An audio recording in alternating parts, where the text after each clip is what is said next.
આપણા ભગવદીઓ તો એમ કહે કે ગુરુદેવ આખો દિવસ માળા ફેરવતા હોય ને ત્યારે ભગવદ નામનું પુણ્ય એમના હાથમાં ભેગું થયું હોય, અને જ્યારે પોતે કરેલા ભગવત ભજનનું પુણ્ય પોતાના શ્રીહસ્તમાં ભેગું થયું હોય, અને જ્યારે જીવ એમની શરણમાં આવે અને પોતાનો કર કમલ માથે પધરાવે તો પોતાનું કરેલું ભજન એ ભક્તને આપી દેતા હોય. એક વસ્તુ યાદ રાખજો, જ્યારે દુર્ભાગ્ય ચાલતું હોય, આપણા કર્મ અને ભાગ્ય સાથ ન આપતા હોય, ત્યારે ગુરુએ આપેલા આશીર્વાદ ફળી જતા હોય છે, ત્યારે એ કામ કરી જતા હોય છે. અને એટલા માટે જીવનમાં ભેગું કરવા જેવું કંઈક હોય ને તો એ આશીર્વાદ છે.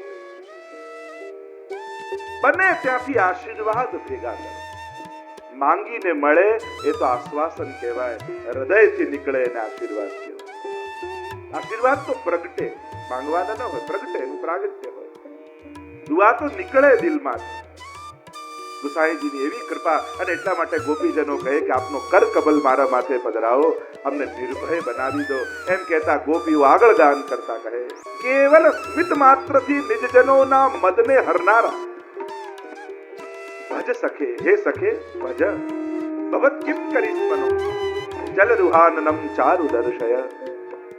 આપના સુંદર મુખ કમલનું અમને દર્શન કરાવો, હે સખા અમને ભજો.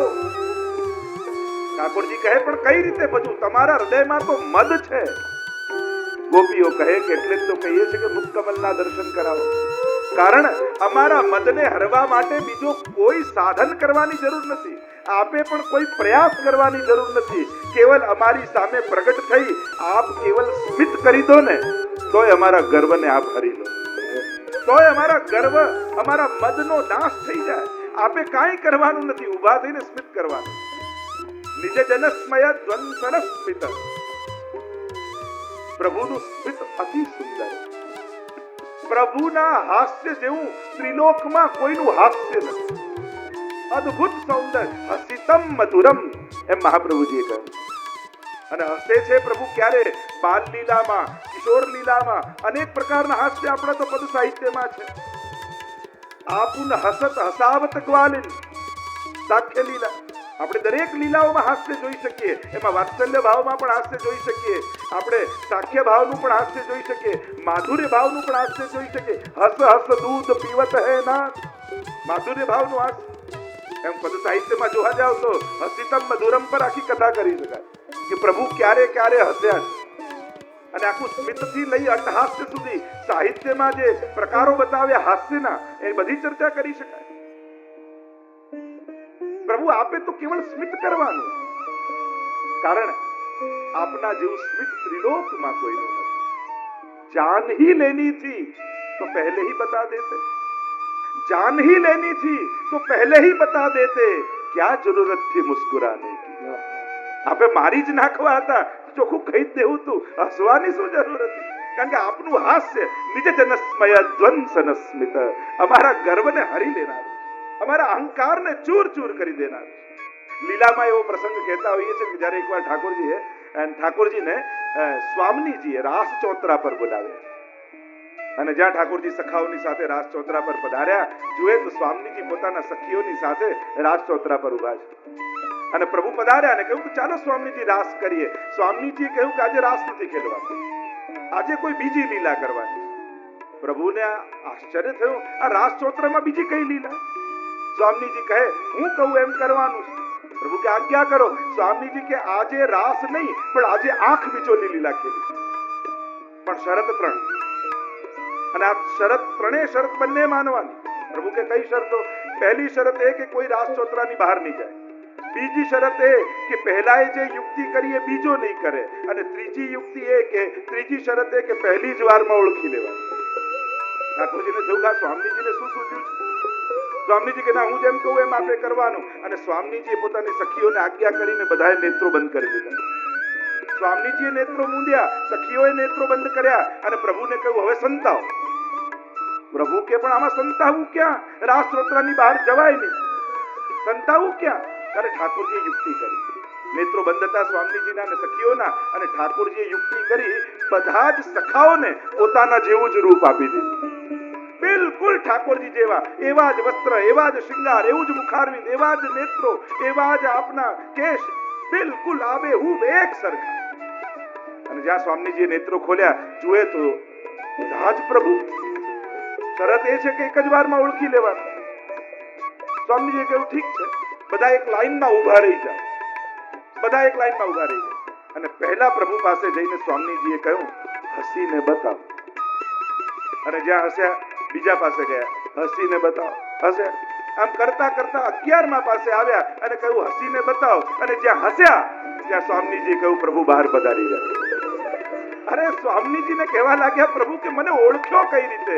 ત્યારે સ્વામીજીએ કહ્યું, બધા આપના જેવું રૂપ લઈ શકે, શૃંગાર ધરી શકે, પણ આપના જેવું હાસ્ય તો ત્રિલોકમાં કોઈનું નથી.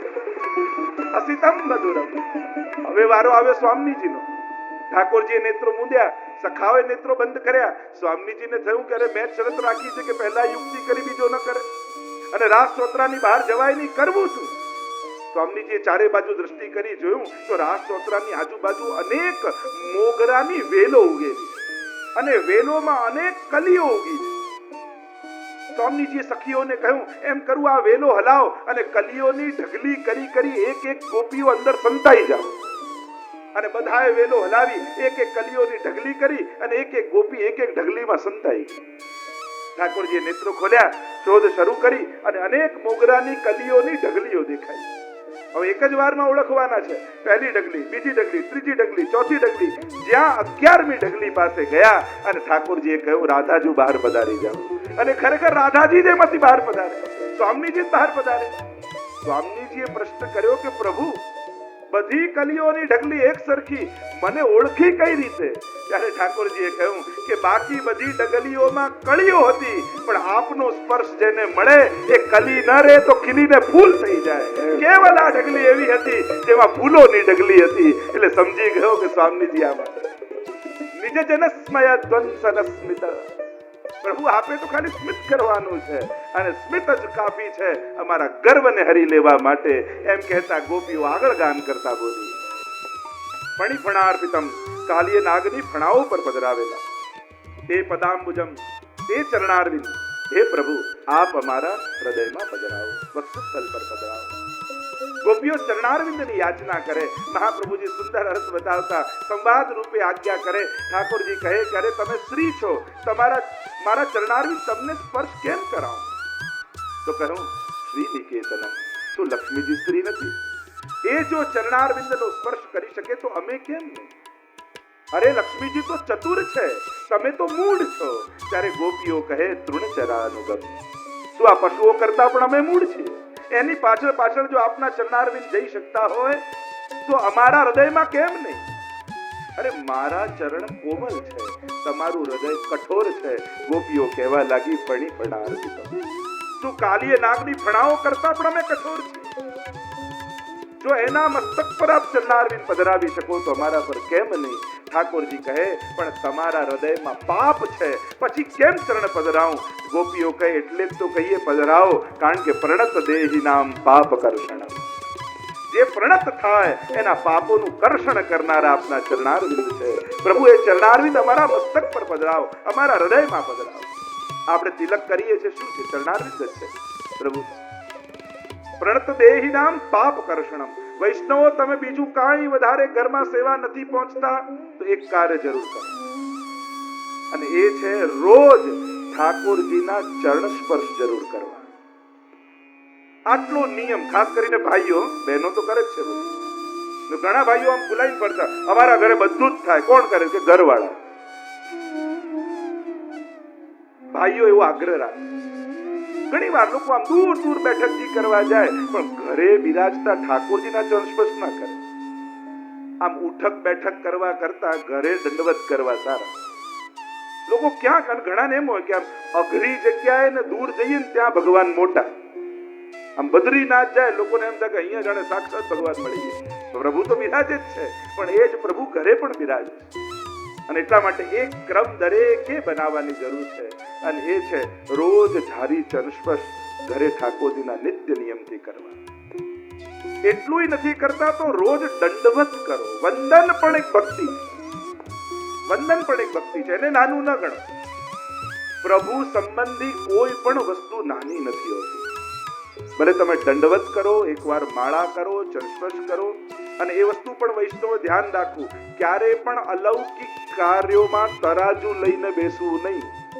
સખડી વાળા મોટા, મિશ્રી વાળા નાના, અને આવું ક્યારે પણ સરખામણી સેવાની કરવી નહીં. આપણે કોણ નાના મોટા કરનાર? અરે એનું પણ સૌભાગ્ય છે કે જેના હાથે ઠાકોરજી મિશ્રી આરોગતા હોય, એ ભાગ્યશાળી છે. ઘણા મિશ્રી ધરે તો એવા રડતા રડતા કાંઈ થતું નથી, મિશ્રી ધરી ઠાકોર કે આ લઈ જતા. કમથી કમ મિશ્રી ધરે તો મોઢું તો હસતું રાખ. વસ્તુ ઓછી છે તો ઉત્સાહ તો વધારે રાખ. ઘણી વાર સાધનો ટૂંકા હોય ને તો ઉત્સાહ મોટો રાખો કે મારું કેવું સૌભાગ્ય છે કે મહાપ્રભુજીની કૃપાથી મારા ઘરે ઠાકોરજી કડીકા મિશ્રી આરોગે. એને પ્રેમથી ધરવી, રડતા રડતા અને ઉદાસીનતાથી ન ધરવું. ઉત્સાહ એ સેવાનું પહેલું ડગલું છે. ઉત્સાહ વગર સેવા નહીં કરવી, તત્પરતા સેવામાં આવી.